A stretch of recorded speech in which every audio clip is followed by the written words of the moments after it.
As Bitcoin continues to test the 50-week moving average and my patience, crypto investors around the world are looking for answers. With new inflation numbers showing the highest levels in 40 years, Bitcoin holders are left wondering, where are the gainers?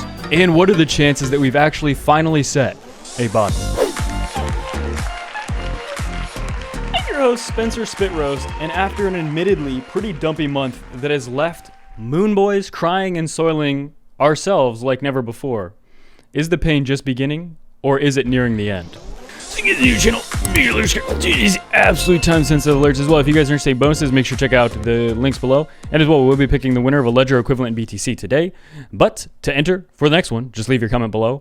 And it is for subscribers. And without any further ado, let's dump in. So big. So before we jump into today's video, I think it's very important that I make this little announcement because every time price is dumpy, but more importantly, every time that the sentiment is really bad and people are bored or pissed off or whatever, usually at the top of the cryptocurrency subreddit, you'll see something about hating crypto YouTubers and hating influencers, hating Twitter accounts, right? And again, it's just psychology. When people are pissed, they just decide they just want to be angry, and that's fine. And to be honest, it's well-deserved, right? When price goes up, YouTubers benefit a lot, and when price goes down, YouTubers take a lot of flack. It's kind of the extremes on both ends, right? But I did see one comment saying that I got liquidated and I would never admit that or something. Other than that, it was a nice comment, but they were just sharing their opinion that they think that I got liquidated and I wouldn't share that. But I just want to clarify, I absolutely did get smashed. I got my cheeks absolutely blasted when we dropped to 42K here on a trade. I think I probably lost like 3 to 4% of my portfolio, which is big, considering I always say I don't trade that much of my portfolio in general, right? And I never recommend that. So getting blasted with 3 to 4% of your portfolio is pretty decent, right? So yeah, I have no problem admitting when I absolutely get creamed. And boy, I absolutely got ripped open and shredded to pieces, absolutely. And I'm sure many of you might have also as well. That was a pretty big dumpy over the past that we've seen over the past month, really, but specifically last week when we plummeted down to like that $42,000 level. So again, I'm not really hiding that. You know, I'm not afraid to admit that I got absolutely creamed. I guess the reason I probably don't talk about it in every video is because it's not fun to talk about, I guess. Like, I don't like losing money. For me, the crypto journey has been losing money and making money. It has never just been I'm making gains every single day and I never lose money. And I've never said that. I've always been honest about that. So yeah, in the crypto space, there is a lot of pains if you want gains, for sure. But I also want to be honest and admit that, at least for me, the longer that I've been in crypto, the less my ability to feel pain and feel joy as well. Being in crypto for this long, again, maybe it's just how volatile it is, maybe how stressful it is, and I'm just a naturally anxious person to begin with. So you give me something like crypto and I get addicted to it. I don't know. I think it's frying my brain to the point where I don't really feel a lot of pleasure or pain at this point. I don't feel much. So I don't really know what else to say other than that, but I just felt, again, I have no problem being honest, and I absolutely try every single day to, absolutely be honest. But it's not always a walk in the park, and sometimes you do absolutely get creamed. Yeah, I mean, my first 2.5 years of being in crypto, I just basically only got creamed. So I guess I'm used to getting dumped on, again, which eventually ended up allowing me to do very well.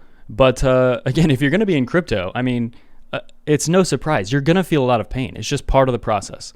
And eventually, if you're able to stick it out, at least in my experience, there are a lot of rewards if you can handle the pain. But as well, we see the U.S. inflation jump to a basically 40-year high of near 7% for the month of November.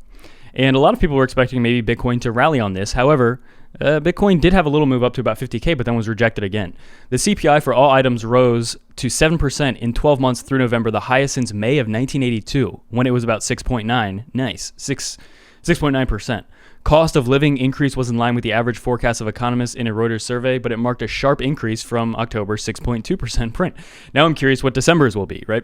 Today's inflation figures were marginally less than many were fearing, but the reality is that if you're being paid less than 7% more you were this time last year, your purchasing power is diminishing.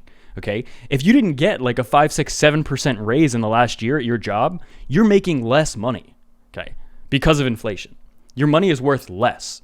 $1 is still $1, but that gallon of milk that might have cost you $2 is going to cost you more, right? The Fed has no real tools left to try and fight it, and it is effectively strapped into the ride with the rest of us, okay? Think about that. The Fed is strapped in and strapped on to this ride with the rest of us. And in my opinion, that's one of the reasons I don't think we should have elderly people making all of the rules, because obviously they will make mistakes, and clearly we're not in the best spot. But the article does end here. Looking ahead, they expect to see a rapid upward movement in gold, major indices, and Bitcoin. So interesting enough. And obviously Bitcoin as well so far has not set a lower low, and that's what we talked about in yesterday's video. This is the low here of about 42. Anything above that, everything is peachy. If we break this low, then prepare for some dumpiness. And again, I think that is why people are a little bit demoralized and bored, angry, whatever it is right now. Again, the longer you're in crypto, the less anger you can have with all of this, just because, again, I feel drained. I felt drained 10 months ago. This is nothing new. Being in crypto for so long can be just very exhausting, to the point where I should probably speak to somebody about how I can start to feel again, right? I don't take any medication, but I probably should. Maybe that would help. But yeah, I mean, at this point, really just boring consolidation, nothing definitive yet. If we hold this 50-week, just like we did back in the summer, beautiful. We're going to see a beautiful rally into the first and second quarter of 2022 if we maintain this. But again, this is that trying time, just like this 3 to 4 week period back here, 5-week period back in the summer, where it was pretty pessimistic in the market, pretty fearful, pretty anger-inducing for a lot of people in these markets. But as well, SPX now back above the 21-day. Ethereum still looking great, Matic still looking great. So these are some of my top holds here. But again, if Bitcoin really does set a lower low here, that is when we start to reevaluate things. We haven't done that, so I don't think it makes sense to do it just yet. But be aware that we're at that moment where if things get only a little bit dumpier than they are right now, that's not good. But again, that hasn't happened yet, so I don't want to jump to any conclusion here. But as well, let's pick a winner for the ledger equivalent BTC. It looks like 1, 2, 3. So again, 6 videos in the last week. Okay, so video 3, 1, 2, 3. Copy and paste this. Okay, copy and paste this here, and we'll load the comments, filter duplicate, get YouTube comments.